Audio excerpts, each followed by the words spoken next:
Et si nous condamnons ainsi le terrorisme, quel qu'il soit, et d'où qu'il vienne, si notre coopération est acquise en vue d'en prévenir les méfaits et d'en châtier les coupables, nous sommes en même temps convaincus que le mal ne sera jugulé que si l'on s'attaque à ses origines. Monsieur le Président, la Tunisie, pays arabe par la profondeur de son identité inaltérable, africain par ses racines et son enracinement, pays méditerranéen par sa vocation universaliste et bien placé pour crier certaines vérités fondées sur l'inquiétude qu'inspire une actualité chargée de dangers. En Méditerranée, pour commencer, la situation est gravement menaçante. Autour de cette mer, traditionnellement qualifiée de lac de paix, selon la volonté unanime de ses riverains, ou tout au moins selon l'aspiration unanime de ses riverains, berceau de civilisations qui ont donné à l'humanité tant de titres de fierté, nous assistons à une recrudescence des conflits armés déclarés, larvés, des actes de terrorisme, toutes choses qui tendent à en faire un terrain privilégié de confrontation aux dimensions grandissantes et aux implications incalculables. Aux litiges éprouvant des nationalismes exacerbés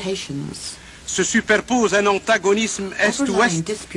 qui entretient les foyers d'incendie, compromet toute possibilité de paix,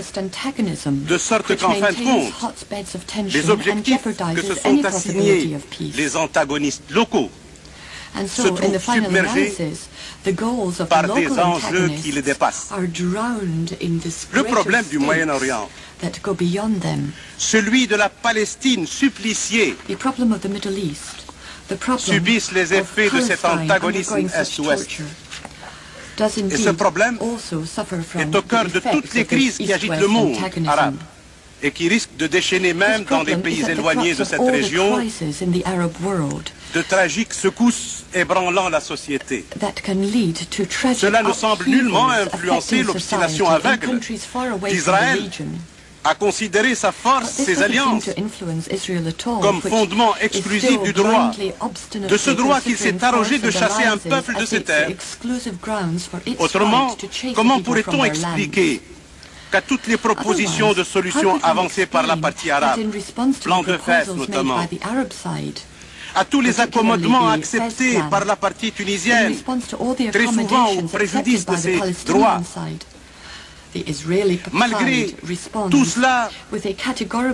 comment comprendre que la partie israélienne oppose un refus catégorique à toute discussion sur la base d'un compromis juste et durable que constitue la restitution des terres occupées, moyennant une existence sûre et garantie pour tous les États de la région. Cette formule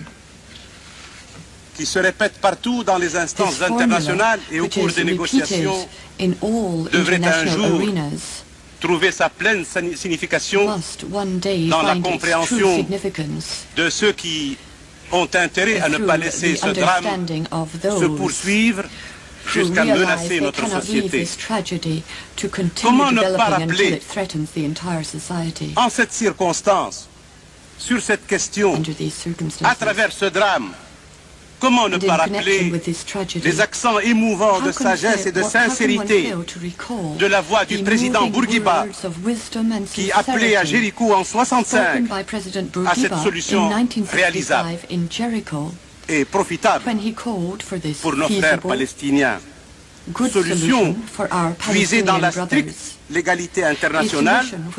que constitue le verdict de l'Organisation des Nations Unies. Le seul atout qui sous-tend ce refus obstiné de la part d'Israël, c'est évidemment la force.